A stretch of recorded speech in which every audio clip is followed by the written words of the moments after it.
Move forward, move forward. Let's move on. You're trained to sing.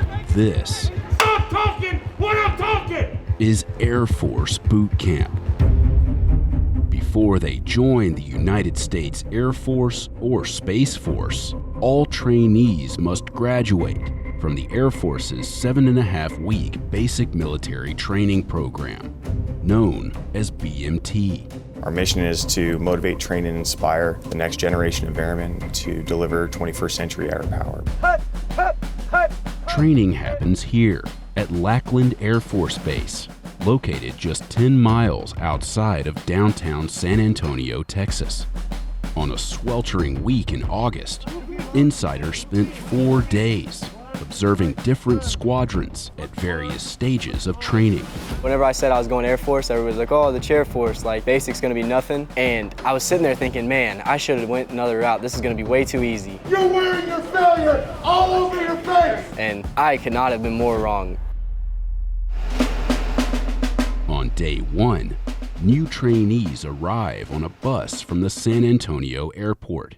Some of these kids come here never having left home, no job experience, but not long after they leave here, they're going to be given a job and a task and expected to perform that task with no supervision. There, hug your back, nothing falls out.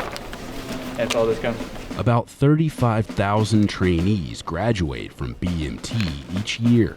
The average age of a basic trainee here at BMT is 20.6 years old. What that means is they don't remember a time when our nation wasn't at war, but they raised their hand anyway, and they said they want to serve. All trainees are sorted into smaller groups known as flights. Although training squadrons are composed of both male and female trainees, the flights are divided by gender. During 0 week, male trainees receive haircuts. Female trainees must wear their hair in a bun, a ponytail, or up to 2 braids. Right away, the Air Force wants to get a little muscle on those pretty arms. Females were first allowed to join the Air Force in limited roles in 1948. And in 1976, began being accepted on an equal basis with males. Today, 20% of the Air Force's active duty service members are female, along with about 25% of all trainees at BMT. Trainees learn how to line up and march in formation from their military training instructor, or MTI, which for some can be easier said than done. There you go, leave it all on the track. Mornings at BMT begin at 0600 with physical training. 5 seconds! Come on, man, keep going. All right, you're done. All trainees must pass a physical fitness test during the 5th week of their training, which consists of 1 minute each of push-ups and sit-ups, as well as a timed 1.5-mile run. Good job, keep going, gentlemen. They kind of flip a switch during PT from MTI to personal trainer. Good job, good run. Like they come in and they really encourage you. If you're struggling, they'll tell you like, hurry up, let's get this done, and they'll do it with you. There you go, burn through this last lap. There you go. After morning PT, it's time for breakfast, known as chow. But meals aren't a time for relaxation. Sir, Flight 727, Dormitory Alpha 1 is prepared to enter the dining facility from the west side. It's the responsibility of the chow runner to announce their flight's arrival to the dining facility. Storm Bravo 6 is prepared to enter the dining facility from the east side. Bring him in and seat him. Bring him in and seat them. Yes, sir. Thank you, sir. You gotta do the right amount of steps, the right drill movements. You gotta say the right words, or you're gonna get screamed at. What are you doing? What is happening right here? Chow runners who don't follow procedures correctly may face the wrath of the snake pit, the area where MTIs sit during meals. You looked, stepped out in traffic, and almost got ran over. Because it was not your turn. There's no explanation for it. Back up. Really, it's an important job because you represent your flight. They put people in there who got confidence issues, to build their confidence. So you're forgetting to do so is what got you. Stop talking when I'm talking! You gotta really be stable to be able to remember everything and then be in that fire and, perform well. After doing it a few times, it get easier.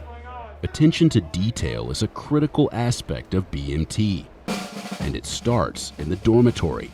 Trainees are expected to keep their living areas and uniforms in pristine condition, and both are inspected regularly by their MTIs. There's a plethora of things that they have to make sure are perfect down to the T, and if they aren't, we're gonna let them know that this does not meet the standard. They're gonna be expected to correct it. During 0 week, each trainee is assigned a rifle, which they learn to care for. My heels are pretty much trying to touch the ground, and I'm facing downrange. 35% of BMT is classroom instruction.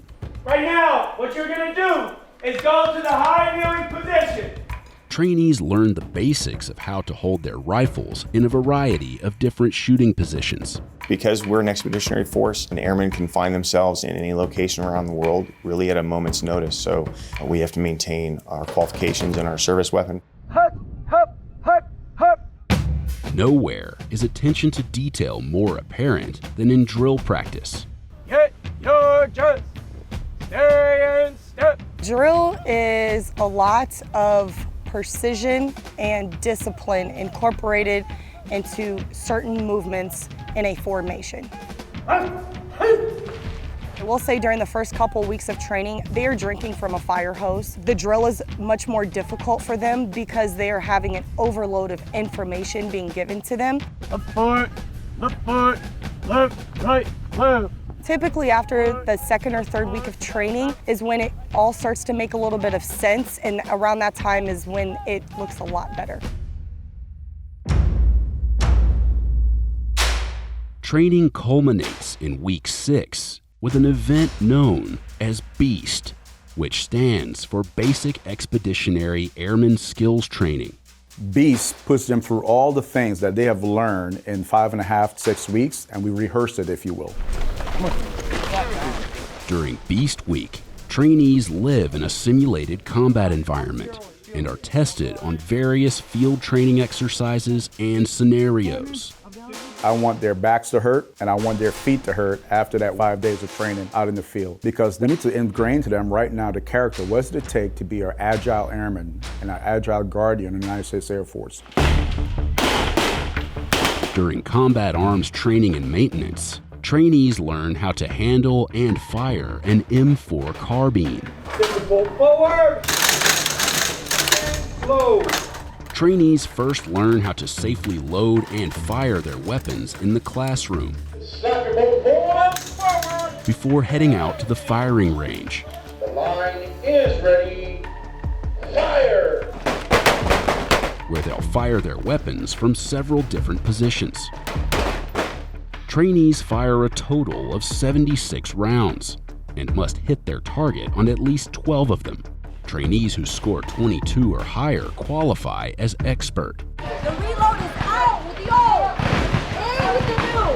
Slap the ping pong paddle, that bow on the side of your gun, and shoot. If they lose fundamentals, they get frustrated. They tend not to qualify. You guys ready? Yes, sir. All right, let's do it again. Let's go. But if you keep them motivated, that part will ensure that they either qualify or get that expert. There's a sense of accomplishment that when an airman leaves here that they're confident in holding and operating a weapon. Some people come here, they've never touched any weapon of any kind in their life, so that confidence is important to us. Trainees don gas masks during CBRN training, where they learn how to protect themselves during a chemical, biological, radiological, or nuclear attack. Let's go, let's go, let's go! Get out of here! Trainees run through a simulated attack and conduct post-attack reconnaissance of their surrounding area, where they check for damage, as well as any unexploded explosive ordnance. Due to COVID-19 protocols, trainees are not exposed to any dangerous chemicals during BMT, but training that does include exposure is scheduled to return in early 2022. 2 feet, 2 feet, 2 feet, 2 feet, 24 inches. I believe it's 97 degrees right now, and the gear that they're wearing adds about 15 degrees of body heat. So it's challenging both physically and mentally. I know it's hot, I know it's miserable out here, but you need to make sure you're paying attention. I think it's a unique experience. I remember the first time I put on a gas mask and how cool I thought it was. But there's no doubt that after wearing that gear for a few hours, especially in the Texas heat, they probably get tired of it pretty quickly. I like to joke with some of my students and tell them, hey, the best part of CBurn is returning the gear at the end of the day. LDP1, what is LDP1? What's LDP run? Figuring out how to coordinate with your team, that would be the most difficult part, especially in like all that really clunky gear. It's hard to move around, but it was still fun. Trainees are also trained in Tactical Casualty Combat Care, or TCCC, which teaches them how to perform potentially life-saving first aid in combat. Once I go through once, I'm going to go back to the opposite direction. That's what's going to create that direct pressure. The trainees learn how to properly apply tourniquets, as well as how to evacuate a wounded airman to safety. Skills they'll need to know when it comes to the culminating event of Beast Week, simply known as the village. The trainees' mission is to infiltrate the village and rescue an injured airman located somewhere inside. But the sounds of gunfire and explosives, along with the presence of role players acting as opposing forces and innocent bystanders, make for a stressful environment. We all kind of rushed in and then didn't really know what to do. We were all just kind of like looking around like, what the heck is going on? We had a plan and then it completely fell apart. Like as soon as we walked through, pretty much, it fell apart. Bang, bang, bang, bang, bang, bang, bang, bang, bang, bang, bang, bang, bang, bang, bang, bang, bang, bang. We are responsible for throwing the different scenarios at them, having them feel the pressure while they're out here at the village. That way they can actually use their minds and think about what it is that we've taught them and trained them on in a scenario where they're actually under pressure. Put your hands above your head. Put your fingers, put your feet. Trainees are taught how to defuse situations with opposing forces Hold, sir. and are instructed to use minimal force on those who are non-compliant. What do you do when they don't comply? But the stressful environment can cause some trainees to freeze Can I see? Oh, thank you. or overreact. Drop your weapon on the ground! Put your hands up! Five times. Some of the things that I see most of the time, which is very detrimental to our force, is trainees utilizing deadly force when they're not supposed to be. Why did you shoot me? You have a grenade in your hand and a weapon in your hand, sir. But how did you know it was a grenade? You're that far away, you don't know. If I'm not pointing my weapon at you, why would you shoot me? Obviously, we all know that's against code. It sets us back in a mission that we're trying to accomplish overseas. Bang. Hey, sir. Common mistakes, not forming that 360-degree perimeter. I see that all the time. Hey, wingman. Bang. What are you doing right now? No 360-degree perimeter. I want them to make mistakes. I want to correct those mistakes and tell them this is why it was a mistake and move forward from it. Y'all are all trained in TCCC, right? Somebody send this down airman then. Once the trainees reach the injured airman, they must quickly and safely apply TCCC Wake up! Calm down and think! before evacuating them to safety. You guys ready? We're going this way. Let's go. Hey, this is why we train out here. This is why we harp on all of those things that we teach you when you're doing FEST and TCCC, because all of this stuff comes into play whether you're here or downrange, and you have to apply real world. Hey, if you shoot somebody out in the desert and they didn't have opportunity, capability, and intent, you're going to Leavenworth. We try and expose the mistakes. That way they can make them here where it's a safe environment and actually leave the village with a different understanding of where they need to work on themselves. Good job. Having survived Beast Week, the trainees return to base with the toughest week of BMT behind them. They see it often as a rite of passage. They've been out there, they've achieved that difficult thing. So by the time they come back from Beast, there's a new sense of accomplishment. Friends and family gather to see their new airmen and guardians graduate. It's remarkable to watch how in just 7 weeks, which is not very long, it can make such a difference in someone's life.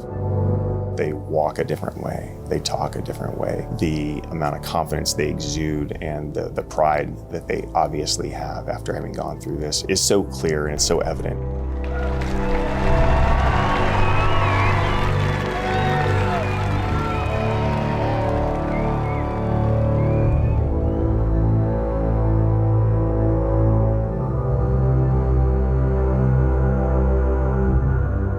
After graduating from basic military training, airmen and guardians head to technical school to start the next chapter in their journey in the U.S. Air Force and Space Force.